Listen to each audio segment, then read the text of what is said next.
여러분 그 웰빙이라는 단어를 많이 들어보셨을 텐데요. 2000년대에 들어와서 많이 회자가 되고 있는 키워드 중에 하나입니다. 저희가 이제 산업화나 근대화를 통해서 조금 소외되었던 어떤 인간의 본연의 그런 삶과 행복을 좀 되찾기 위해서 건강한 육체와 그런 정신의 조화로운 삶을 누려보자 하는 것이 웰빙의 근본 취지라고 할 수가 있겠는데요. 2016년도에 저희가 이제 무의미한 그런 생명 연장 그런 그 치료를 중단하고 환자 스스로 존엄한 죽음을 맞이할 수 있는 권리를 인정하는 그런 연명의료결정법이라는 것이 제정이 되었습니다. 그래서 이런 연명의료결정법을 조금 더 알기 쉽게 이해시키기 위해서 웰빙이라는 단어의 대척점에서 웰다잉법이라고 이른바 명명을 하셨거든요. 그러다 보니까 이제 지금은 웰당이라는 그런 키워드도 많이 이제 익숙하셨을 텐데요. 그 웰당이라는 건 결국은 우리가 이제 생의 마지막 순간을 좀 올바르게 정리하고 존엄한 죽음을 향해 순응해가는 일종의 가정이라고 할 수가 있겠습니다.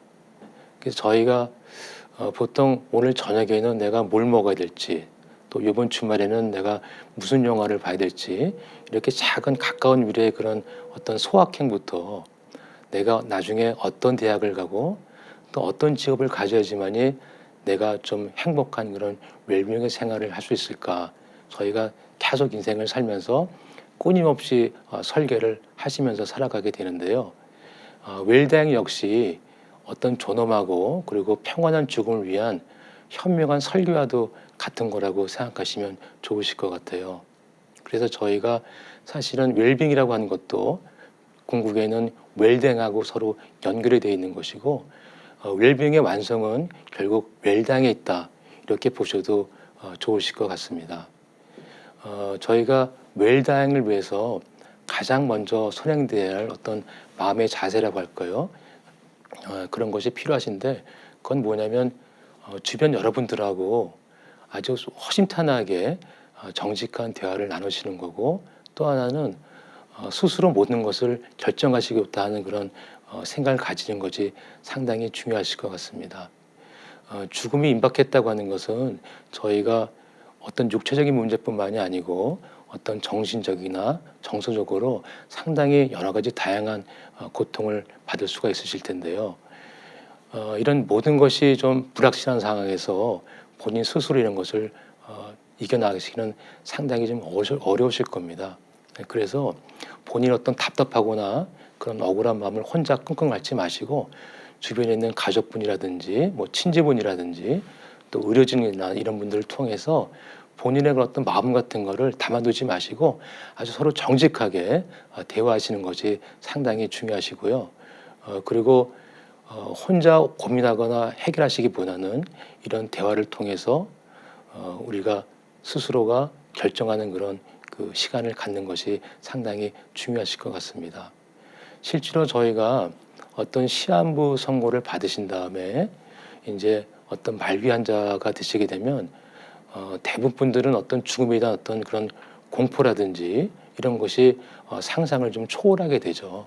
그래서 이런 죽음에 대한 두려움이라든지 공포 같은 거를 순전히 정신적으로 또 우리가 영적으로 극복해 나가기는 상당히 좀 어렵습니다. 그래서 결국은 우리가 거의 패닉 상태에 빠져서 보통 스스로 결정이나 이런 것에 상당히 혼란을 많이 느끼시게 되겠죠. 그래서 저희가 이제 웰당이라고 하는 것도 이런 존엄한 죽음을 다가가기 위해서 저희가 평소에 어떤 스스로의 그런 그 생각을 정리하는 시간을 좀 가지는 것이 필요하다, 그렇게 보시면 될 것 같습니다.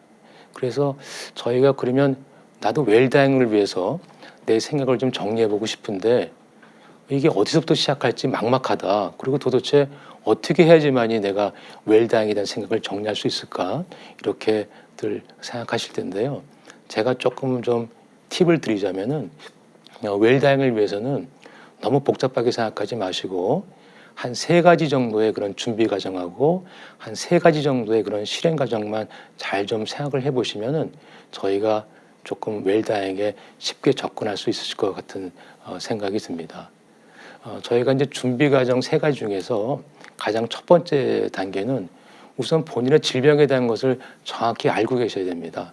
그래서 내가 이런 질병이 앞으로 어떤 예상이 되는지 또 어떻게 치료받아야 하는 것을 정확히 알고 계셔야지만이 나중에 본인의 질병 상태나 예후에 따라서 뭐 호스피스라든지 아니면은 뭐 이런 연명의료 치료 같은 것에 대한 본인의 의사를 결정할 수가 있으기 때문에 첫 번째로는 본인의 질병에 대한 것을 가능한 정확하게 많이 알고 계시는 것이 필요하다고 보시고, 혹시 궁금하시면 자꾸 감추려고 하지 마시고, 또 저희 나라 분들 보시면은 조금 몸이 아프시면은 뭐 본인이 죄인같이 자꾸 옆에서 못 물어보시는데 그러시지 마시고, 궁금한 게 있으면 언제든지 주변 가족이라든지 의료진한테 물어봐서 본인의 궁금증을 푸시는 것이 좋다고 말씀을 드리고 싶고요. 두 번째로는 본인 스스로에 관한 것입니다. 두 번째 실현 과정은 준비 과정은, 그래서 저희가 이제 보통 가족을 포함해서 주변인들 분들하고 그동안 여러 가지 오해라든지 풀지 못한 것들이 있으셨으면 그분들하고 통화하시든지 만남을 통해서 충분히 대화하고 풀어나가는 게 상당히 중요합니다. 그래서 이제 와서 이게 다 무슨 소용이 있겠나 이렇게 생각할 수 있으시겠지만은 그런 부정적인 생각들을 버리시고 마음속에 있는 어떤 앙금이 있다면 다 풀어나가는 것이 좋으시겠죠. 그리고 준비 과정 중에 맨 마지막 과정은 가족에 가는 것입니다. 그래서 어떤 가족에 가는 것을 있다면 우리가 어떤 유언장 같은 걸 통해서 어떤 법률적이나 재정적으로 유언장을 남길 수도 있으시겠고요. 또 특별히 유언장이 아니더라도 내가 가족에게 남기고 싶은 어떤 메모라든지 아니면 영상 같은 거를 남기셔도 좋으실 것 같아요. 요즘에는 휴대폰도 많이 발전해 있으니까 영상도 남기시면 좋으시겠고요. 또 어떤 분들은 본인은 이제 죽음이 얼마 남지 않으셨지만 자기가 사랑하는 아주 나이 어린 그런 손녀를 위해서 나중에 몇 년 후에 있을 그런 손녀 결혼식 때 뜯어볼 수 있도록 편지를 쓰시는 분도 계십니다. 그래서 저희가 꼭 거창한 유언장이 아니더라도 내가 남기고 싶은 메모라든지 아니면 이런 것은 충분히 남기실 수 있으시니까 가족을 위한 그런 그 기억의 장소를 남겨주시면 좋을 것 같고요. 그래서 이제 이런 준비 과정을 통해서 어느 정도 내가 마음의 짐을 좀 덜었다 생각을 하시게 되면 이제는 실제로 죽음의 그 전후에 일어날 수 있는 몇 가지 문제에 대한 그런 실행 과정을 한 3가지 정도 하시면 좋으실 것 같은데, 첫 번째 실현 과정은 우리가 연명의료에 대한 것입니다. 예를 들어보면요, 저희가 이제 시한부를 선고받은 환자분들이 중간에 심정지가 오셨다고 가정했을 때 특별한 경우가 아니면 이럴 때는 보통 저희가 심폐소생술을 시행하게 되는데 실제로 심폐소생술의 성공 확률이 한 15% 정도 됩니다. 그런데 그 15%라는 것도 젊고 건강한 분한테만 그 정도의 성공률이 나타나는 것이고 말기 환자분에서 심폐소생술의 확률은 거의 제로에 가깝습니다. 그래서 이런 불필요한 연명 의료를 할 필요가 없겠다 하는 것이 결국 연명 의료 결정법이라고 할 수가 있겠는데요. 연명 의료 결정법에서 해당하는 것들은 지금 말씀드린 심폐소생술을 포함해서 인공호흡기라든지 아니면 혈액투석이나 항암제 같은 그런 항목을 들 수가 있습니다. 그래서 현재 저희 나라의 성인이라면 누구든지 사전 연명 의료 의향서라는 것을 본인이 결정할 수가 있으실 텐데요. 주소지에 가까운 그런 그 국민건강보험공단 지사에 가셔서 본인의 그런 사전 연명 의료 의향서를 작성하시면 그것은 영구적으로 보존이 됩니다. 그래서 작년 2021년 12월 31일자로 현재 사전 연명 의료 의향서를 작성하신 분들이 저희 나라에서는 110만 명을 넘어가고 있으시거든요. 그래서 이러한 생각들을 좀 많이 정리해 주시면 좋겠고요. 실행 과정 중에서 두 번째는 내가 죽음의 순간을 어떻게 맞이하고 싶은가 하는 것을 조금 허심탄회하게 말씀해 주시는 것도 여한이 없으실 것 같아요. 그래서 어떤 정서에서 내가 어떤 옷을 입고 어떤 사람들한테 둘러싸여서 내가 죽음을 맞이하고 싶다. 분명히 누구나 본인의 희망사항이 있으십니다. 그런데 대부분들은 그런 걸 말씀은 안 하시거든요. 그런데 굳이 그러실 필요 없이 그런 것을 말씀해 주시면 좋으실 것 같고요. 물론 이런 희망사항이라는 것이 좀 현실성이 있어야 되고 또 주변 사정에 따라서 실현 불가능할 수도 있겠지만 그렇다고 해서 이런 것을 알리는데 인색하실 필요는 없으실 것 같고요. 또 가족분들도 이런 소망을 좀 진지하게 경청하셔가지고 수용하는 태도를 가지셔야지만이 서로의 마음의 부담을 좀 줄이실 수 있을 것 같습니다. 그 웰다잉을 향한 그런 마지막 실행 과정은 어떤 스스로의 장래나 장묘에 관한 결정이 되겠습니다. 저희가 죽음 이후에는 크게 세 가지를 이 세상에 남기게 되는데요. 그거는 이제 본인의 신체와 그리고 가족과 재산이거든요. 그런데 저희가 어떤 재산에 대한 정리라든지 가족에 대한 배려는 신경을 많이 쓰시면서 본인의 남겨진 신체, 정확히 얘기하면 사체라고 할 수가 있겠는데 이 사체에 대한 처리에 대해서는 대부분이 소극적이시거나 또 의도적으로 좀 회피하시는 경향이 많이 있으십니다. 그런데 저희가 이런 신체에 대한 것은 결국은 내가 어떠한 장래나 장미 형식을 취하고 싶으시면 그것을 알리는 것이 상당히 중요하신데 우리가 이런 생각을 알리는 것이 어떤 가족에게 부담이 된다든지 아니면 좀 가족을 성가스럽게 하는 것이 아닌가 해서 조금 피하시는 경우가 있으신데 오히려 그렇게 생각을 오히려 정리를 안 해주시고 말씀을 안 해주시면 오히려 남겨진 가족한테는 그것이 불확실성으로 남아있기 때문에 오히려 당혹감이 생긴다든지 거꾸로 부담이 될 수도 있으시거든요. 그래서 본인이 어떤 원하는 장래나 장미 형태가 있으시면 거기에 대해서 허심탄회하게 말씀하시고 또 대화 나누시고 의논하시는 것이 상당히 좀 중요하신 그런 또 한 가지의 실행 과정이 될 수 있으실 것 같습니다. 저희 나라가 실제로는 매장보다는 현재 화장이 거의 90% 이상 넘고 있는데요. 매장보다는 화장이 환경적으로 훨씬 좋은 그런 장면 문화인 것은 확실합니다.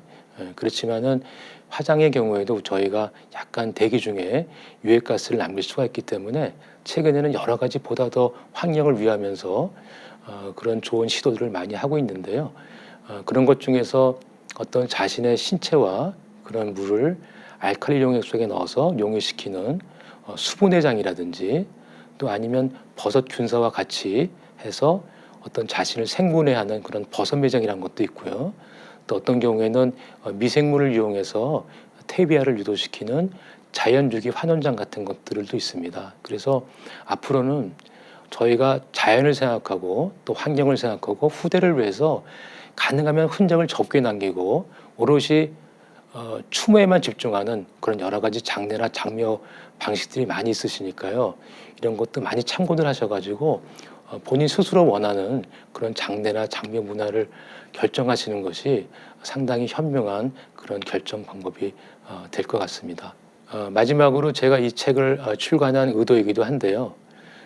누구나 언젠가 한 번은 떠나야 될 여행 같은 죽음에 대한 이런 안내서를 통해서 당신은 이렇게 죽을 것이다 하는 그런 안내서를 제가 출간하게 됐는데요.